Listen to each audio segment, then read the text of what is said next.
What's up, YouTube? Welcome back to another late ad review. Today we're going to be talking about Obsession and why that film really resonated with me. Yes, this film talks about male loneliness and what it means to be a guy in this generation, and Gen Z, of course, to be lonely and to be desperate for anything and to be down bad at the same time. But ultimately, this film has a lesson to all guys out there that is wanting a relationship, but knowing that it's not the time, especially if they're not in the right mindset to be in a relationship. This film is for those guys out there, including myself, to reason why we should prioritize peace and longevity and love for ourselves, no other than Obsession.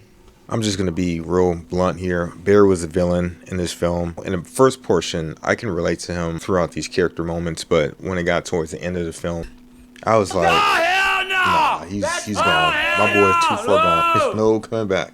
You're gonna find out why. Watch. I resonated from this, watching a lot of animes back in the day, cartoons, Dragon Ball Z, the late 2000s. I remember when Anime Network was available. They had shows like Clannad, High School of the Dead, Needless X or whatever, and they had this main protagonist, nerd, loser type of character, but he was somehow pulling feminine, very beautiful women, showing all compassion towards these characters, that a sense of warmth that I've never really could understand at the time, but something that kind of resonated with me because it was something that I wanted. And a lot of animes from that time period really show that appreciation of just being a guy and just being seen for who you are without really having to change yourself. And it really it was like the Disney fairy tale, and unfortunately, like, it kind of messed up my mind at that time period. And of course now red pill and all that shit, and nowadays it's like you get slandered for thinking about the Disney fairy tale, especially as a young man. You get slandered for it, but that was a big deal back in the day, just seeing like fairy tales and all kinds of stuff and just wanting to be in a relationship. That was a really big deal for young guys. So just seeing that, I used to watch School Days, and my ass should not really been watching School Days in the early 2000s. I was about like fucking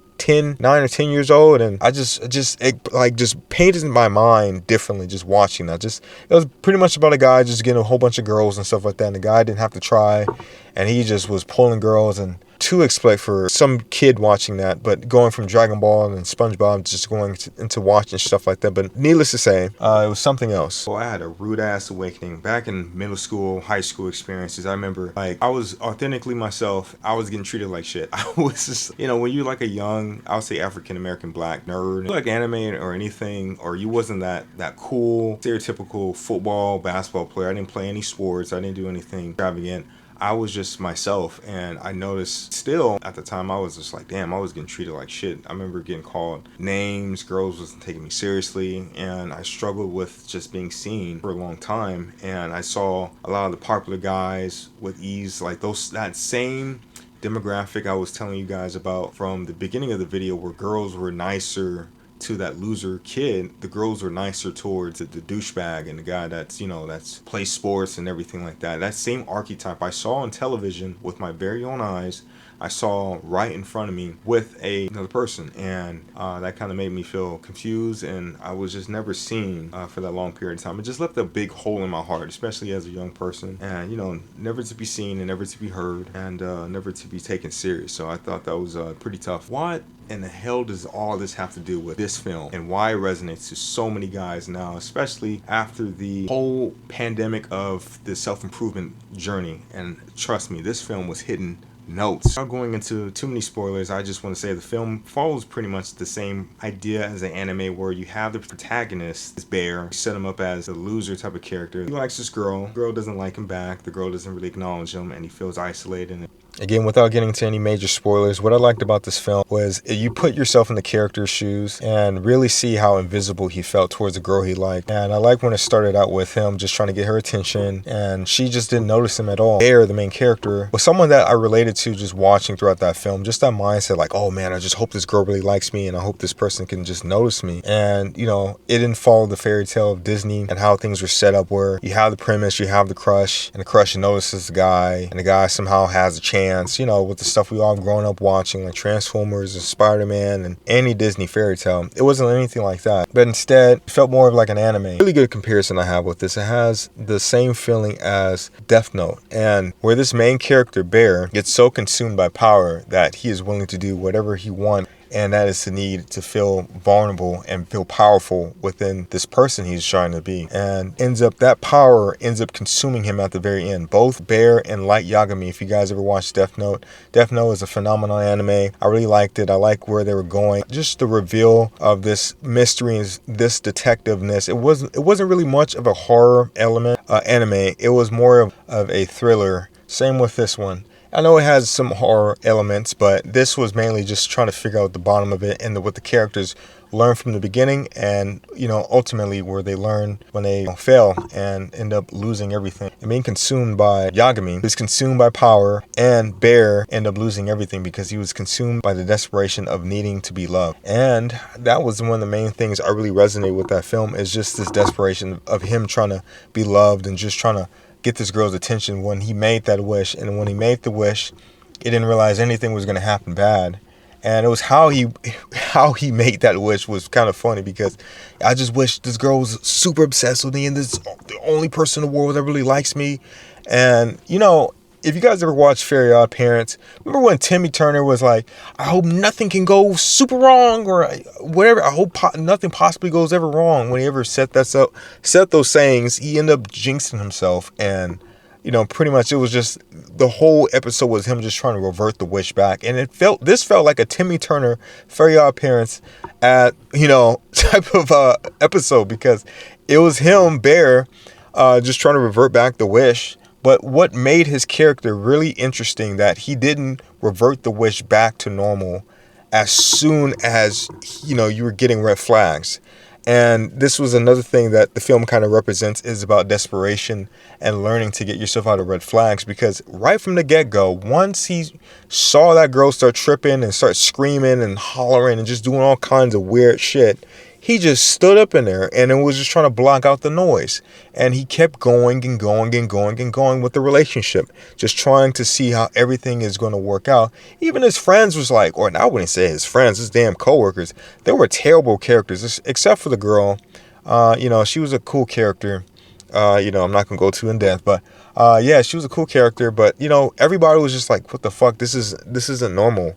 And the guy was just trying to make it work, and he just kept going and going. And it wasn't until it was getting like super, super bad, that's when he decided to, trying to revert the wish back. But by then, it was too damn late. Like, it was just, the wish and everything, and just the things were, everything about that film was just showing, like, no matter how bad things can get, people are still going to try to work things out, damaging everything else and damaging their reputation and then just who they are morally as a character. And, just trying to figure that stuff out. It was really complicated seeing that. And I could relate to that as a guy because, one of my previous relationships, I was with this girl and, basically she wasn't really good for me like that. It was just big red flags.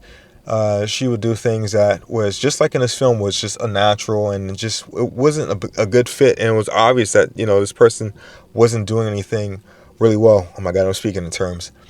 Shit. I was speaking in terms of saying, let me get to the point with this.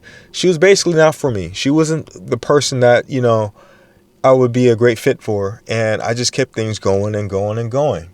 And I just really hoped and had this vision that, if I just push through the pain, I just push through the problems, if I just push through everything, this person will eventually turn out. Like, I could save her, bro. Like, that type of feeling, And unfortunately, you can't save them. You can't force things that aren't natural. You can't force things that aren't meant to be. You can't force a relationship if somebody doesn't want the relationship. Even if that person doesn't see it, you have to be the one in charge of saying, no, this isn't working. Let me cut this off. But if you keep going, the worst and worst things are going to get, until the very end, when it was too late of that film, where, tragedy happens and there was a sacrifice that needed to be made, without spoiling too much, of course. But it's just a tale of a tale, It's like one of those, I wouldn't say Romeo and Juliet, but just a good lesson to learn that, one thing can be taken too far, and, how to kind of consider how things are going to be going. And I really appreciated just where that film and the direction it was going, and how crazy it blew up with YouTube and everything else that was coming along with it. Just how of a big ass deal this was. I mean, personally, films that are $500,000 or $500 million, like, just these big ass companies and corporations really don't realize what makes good storytelling is just having lessons for the characters to go through, and people can relate to that and take something home and have an experience. Because I related to, this film, and it shows that it's good to be single. Like, I'm single currently, of course, as I got to put that out there, writing this, not to brag, like, hey, ladies, I'm single. No, I ain't saying that to get no attention. I'm good. I'll keep my peace over here. But it's good to show that, I appreciate being single. And this film really shows, like, yeah, I'm glad to be single, because what that guy went through was something I related to. And it was just terrible. Like, it was just unnatural. Just stupid shit was happening. And, just kept pushing and just hoping for something to turn up and something to be okay when it's not okay. But if you guys watch this film, please let me know what you guys think in the comments. And if you guys think that YouTube is taking over when it comes to filmmaking, let me know that too. Thank you guys for listening. You guys have a blessed one. And you know what? Subscribe and like for more. Peace.